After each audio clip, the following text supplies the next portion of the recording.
అని మేము అనుకుంటాం.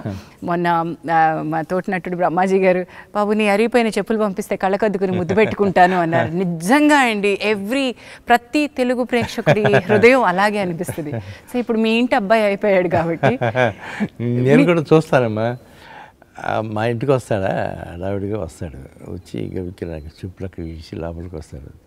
వెళ్తే బయటికి నా చెప్పులుంటే అయ్యేసుకు వెళ్ళిపోతాడు అంటాడు. తను వచ్చేటప్పుడు కూడా వాళ్ళ నాన్నగారు చెప్పులు వేసుకొచ్చేస్తాయంట ఒక్కోసారి. ఎక్కడ సార్ అంటే ఎప్పుడు ఒక చాప్టర్ ఎక్కడో కల్కిలోనో, ఒక చాప్టర్ ఎక్కడో నెక్స్ట్ ఇంకొక 5 ఏళ్ల తర్వాత తీయబోయే సినిమాలోనో ఆ సినిమాటిక్ యూనివర్స్లో తిరుగుతూ ఉంటుందేమో. What is this genius? మీరు ఇంట్లో ఇంతమంది జీనియస్లను పెట్టుకుని ఎట్లా మేనేజ్ చేస్తారు సార్? మీ బలం ఏంటి? మీరు నా జీనియస్ అనేది నా రోజుల్లోనే అయిపోయి ఉంటుందేమో. ఇప్పుడు వీళ్ళందరూ జీనియస్లు చూస్తా ఆనందంగా గడుపుతున్నాను అనుకుంటారమ్మా. But I think credit Vinay గారికి ఇద్దాం. ఇంతమంది జీనియస్లు ఒక ఇంట పెట్టాలి అంటే అవునమ్మా, మీ జీవిత భాగస్వామికి కూడా ఇవ్వాలి కదా. మరి వినయ్ దత్ గారు కూడా మీరు రాజకీయాల్లోకి వెళ్తే ఆవిడ అంతే సామర్థ్యంతో అక్కడికి వచ్చి క్యాంపెయినింగ్ చేయడము, సినిమా నిర్మాణంలో ఉంటే మరి మీకు సపోర్ట్గా ఉండడం. అవునమ్మా, చాలా చాలా. మా వినయ్ మాత్రం ప్రతిదానికి సగం కారణం తనేనమ్మా. నా సక్సెస్లో కానీ ఫెయిల్యూర్స్లో కానీ. నేను ఫెయిల్యూర్స్లో ఉన్నానండి అన్నప్పుడు, ఏంటండి ఒక సినిమా పోతే ఇలా అయిపోతారు, పదండి ఇంకోటి సినిమా తీయండి తొందరగా వెళ్ళండి అనేది. అలా గ్రేట్ లేడీ. అంతే కదండి మరి. సో సినిమా ఒక ప్రస్థానం అయితే దత్ గారు, మీరు ఏ రోజు కూడా అనుకున్నది మాట్లాడడానికి, ఎప్పుడు సినిమా ఇండస్ట్రీలో సభల్లో మాట్లాడి ఇంటర్వ్యూల్లో గట్టిగా మాట్లాడేటువంటి మేము ఇంతవరకు తీరు వినలేదు మీ దగ్గర నుంచి. కానీ రాజకీయాల్లో, అటు ప్రత్యక్ష రాజకీయాల్లో పోటీ చేసిన, ఈ మధ్య రాజకీయాలకి పరోక్షంగా సపోర్ట్ చేసిన, బలంగా మీ వాదనని వినిపించారు. ఈ స్ట్రెంగ్త్ ఎక్కడి నుంచి వచ్చింది? ఇంత పెద్ద సినిమా ప్రాజెక్ట్ని పెట్టుకుని మనకి రిలీజ్ రాబోతుంటే చాలామంది వ్యాపారం ఉన్నవాళ్ళు కొంచెం జాగ్రత్తగా మాట్లాడదాం అనుకుంటారేమో. కానీ ఉన్న నిజాన్ని నిక్కచ్చిగా చెప్పటమే మా నాన్నగారు నాకు నేర్పించిన విద్య అమ్మా. మొహాట లేకుండా మాట్లాడు, ఏంటి ఇందులో ఏం పోషిస్తుందంటే సినిమాకి దానికి ఏంటి సంబంధం. జగన్మోహన్ రెడ్డి గారి విషయంలో మాత్రం నేను ఎక్కడ డిఫర్ అవ్వలేదమ్మా. ఆయన చాలా ఫ్రెండ్లీగానే ఉండేవారు. మా రెండో అమ్మాయి పెళ్ళికి వచ్చారు ఆయన. చంద్రబాబు గారిని జైల్లో పెట్టిన రోజున మాత్రం అక్కడికి వెళ్ళి చాలా ఎమోషనల్గా మాట్లాడాను. 160 సీట్లు పైన వస్తాయి చంద్రబాబు గారికి. ఈసారి ఖచ్చితంగా ఆయన సీఎం అవ్వబోతున్నాడు. ఆ లెవెల్కి వెళ్ళి మాట్లాడిన సందర్భం కూడా. That's nothing wrong. మీరు పార్టీకి నిలబడ్డారు, పార్టీకి తరపున పోటీ చేశారు. వీఆర్ మొదటి నుంచి కూడా మీరు పార్టీ సింపథైజర్గా ఉన్నారు, పార్టీలో యాక్టివ్ రోల్ చేశారు. సో అక్కడ కాక ఇంకెక్కడ మాట్లాడతారు?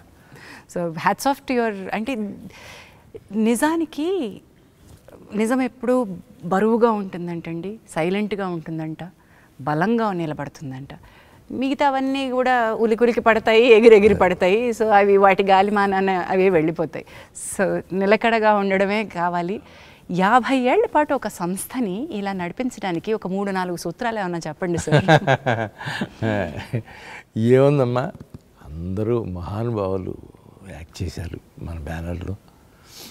నేను వెళ్ళి సినిమా చేయమని అడిగితే వెంటనే చేసేసారు, ఇంక్లూడింగ్ పవన్ కళ్యాణ్ గారు కూడా. నేను బాలు కోసం వెళ్ళి ఇట్లా ముందు ఇంద్ర సినిమా చూశారు ఆయన. ఏమండి ఈ స్టేజ్లో మీరు అన్నయ్యతో ఇంద్ర తీశారు, మనసు అనేది ఎంత పులకించిందో అన్నయ్యకి నాకు కూడా. నేను మీతో వెంటనే సినిమా చేస్తాను, అట్లా బాలు చేసాము. ఎస్. అండ్ అశ్విని దత్ గారు is not just a film maker, he's a king maker. ఇది నా పర్సనల్ ఒపీనియన్. నాతో చాలామంది ఏకీభవించే వాళ్ళు ఉంటారు. You introduced kings to the cinema, you made kings. వాళ్ళు స్టాల్వార్డ్స్, వాళ్ళ రంగాల్లో వాళ్ళు స్టాల్వార్డ్స్గా నిలబడ్డారు. But you for me are a king maker sir. చాలామందిని మీరు ఇంట్రడ్యూస్ చేశారు, చాలామంది పాత్వే పేవ్ చేశారు. నేను ఏదో చేశానని నేను ఎప్పుడు ఏం ఫీల్ అవనమ్మా. కాకపోతే నేను తీసిన 50-60 సినిమాల్లోనూ ఇలాంటి క్యారెక్టర్స్ని ఇవ్వటం, వాళ్ళు అవి చేస్తూ ఉంటే నేను ఆనందపడటం, ఇవి ఎక్కువగా జరిగినాయి అమ్మ. I'm very happy for that. Yes, మీ అంటే పిల్లలు నెక్స్ట్ జనరేషన్ రావడం ఒక ఎత్తు అయితే, ఇప్పుడు చిరంజీవి గారు, కృష్ణ గారు మీ బ్యానర్లో వర్క్ చేసినట్టయితే వాళ్ళ పిల్లల్ని కూడా మీ బ్యానర్ నుంచి ఇంట్రడ్యూస్ చేయాలనుకోవడం, అది వాళ్ళు కూడా మిమ్మల్ని నమ్మి ఇచ్చినటువంటి బాధ్యతే కదండి. ఇచ్చిన బాధ్యతేనమ్మా. ఫస్ట్ కృష్ణ గారమ్మా, నెక్స్ట్ చిరంజీవి గారు, అందరూ అరవింద్ గారు, తారక రత్న, ఒకటో నెంబర్ కుర్రారు కానీ తారక్ స్టూడెంట్ నెంబర్ 1 అన్నీ అట్లా వచ్చినాయనమ్మా. ఆ సీజన్లో నేను కూడా రాఘవేంద్రరావు పక్కన ఉండేవారు కాబట్టి కొన్ని సినిమాలు ఆయనతో పాటు పార్ట్నర్షిప్లో తీసాం కదమ్మా. 2-3 సినిమాలు తీసాం. దర్శకేంద్రుడి మ్యాజిక్ టచ్ తోటి వచ్చిన, బట్ దెన్ అది ఆ చొరవ, ఇది మీ మీద నిర్మాణ సారథ్యం, బాధ్యత పెడితే ఎంత ఎఫెక్టివ్గా మీరు వర్క్ చేయగలుగుతారనే నమ్మకం కూడా ఈక్వల్లీ ఇంపార్టెంట్. నిజమమ్మా. మీరు నాకు సూత్రాలు చెప్పలేదు అటువే. సో 50 ఏళ్ళ ఈ గ్లోరియస్ ఇయర్స్లో ఒక నిర్మాణ సంస్థకి ఫస్ట్ మీరు చెప్పింది యాక్టర్స్, నెక్స్ట్ ఇంకేం కావాలి? నెక్స్ట్ మన గుడ్డి ధైర్యమేనమ్మా. గుడ్డి ధైర్యం, అయ్యో బాబోయ్, దాన్ని గుడ్డిగా నమ్మడం కష్టం సార్. అలా కుదిరిందమ్మా, అంతే. కథని నమ్మడము లేదా దర్శకుడిని వినడము, దానిలో మన జడ్జ్మెంట్, ఇక్కడ గుడ్డిగా ఉండడం కంటే, ఇప్పుడు మీరు చెప్పారు 2-3 నెలలు కూర్చున్నారు, 27 మంది రచయితలు కూర్చున్నారు, it is not just blind అనుకుంటున్నాను సార్. లేదమ్మా, ఆ సినిమా వరకు అది నిజంగానే మీరు అన్నట్టు బ్లైండ్ కాదు. అది అట్లాగే 27 మంది రైటర్స్ అవసరం అనుకున్నప్పుడల్లా పిలిచామమ్మా. దానికి మాత్రం నేను ఎప్పుడు హ్యాట్స్ ఆఫ్ టు చిరంజీవి గారు, హ్యాట్స్ ఆఫ్ టు రాఘవేంద్ర గారు. వాళ్ళిద్దరూ దాదాపు 3 months నా అపార్ట్మెంట్, మద్రాస్ అపార్ట్మెంట్లో వీళ్ళందరినీ కలిసి కూర్చొని వండుతుంటే, అది కదా సినిమా అంటే గొప్పతనం, అది అనిపించిందమ్మా. దత్ గారు, one quick round up. Today కల్కి 2898 AD, ఇది కలికాలం. ఎప్పటి వరకు కల్కి ఎప్పుడు వస్తారో తెలియదు, కానీ మా అందరికీ కూడా ఎదురు చూపులు వదిలేసి వెళ్ళిపోయారు. The last, it's a cinematic voice. ఇందులో ఎన్ని సినిమాలు వస్తాయో మాకు తెలియదు, ఎన్ని కథలు ఎన్ని క్యారెక్టర్లుగా చెప్తారో మాకు తెలియదు.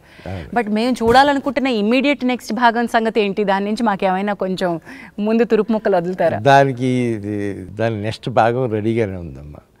ఈ ఇయర్ ఎండింగ్కి రెడీ అవుతుంది అది. సో వాట్ ఈస్ ప్రాజెక్ట్ కే అని మొదలుపెట్టారు. ఆ ప్రాజెక్ట్ కే అనే ఆసక్తిని కలిగించి, ఇప్పుడు కల్కి నెక్స్ట్ ఏమవుతుంది అనే ఆసక్తిని రగిలించి, వాట్ ప్రభంజనాలు సృష్టిస్తున్నారో, దీని సామర్థ్యం ఇంకా ఎంత ఉందో మనం వేచి చూడాల్సిందే. వైజయంతి మూవీస్ పేరు పెట్టింది ఎన్టీ రామారావు గారు. వారు మీకు ఆల్మోస్ట్ గురు సమానులు, దైవ సమానులు అనే మీరు అంటారు. మరి మీకు తల్లిదండ్రుల బలం కూడా ఎక్కువ ఉంది.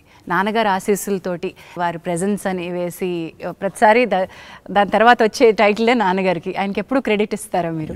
ఎప్పుడు నాన్నగారు గురించి నేను మర్చిపోలేనమ్మా. ఆయన లేకపోతే నేను లేను కదా. ఒక్కగానొక్క కొడుకుని అని అల్లారు ముద్దుగా పెంచారు. నేను ఈ సినిమా రంగంలోకి వెళ్తాను అన్నప్పుడు ఆయన కొద్దిగా బాధపడి ఉంటుంది. వారు అప్పటికి ఏ రంగంలో ఉన్నారండి? అప్పుడు ఆయన ఎలక్ట్రికల్ కాంట్రాక్టర్. వారు వ్యాపార రంగంలోనే ఉన్నారు. వ్యాపార రంగంలో కూడా మంచి రంగంలో ఉన్నారు. ఆ తర్వాత నా దగ్గరికి వచ్చేసారు, ఇక నాతో పాటు ఉండేవారు. సినిమా గురించి ఏమీ తెలియని కుటుంబం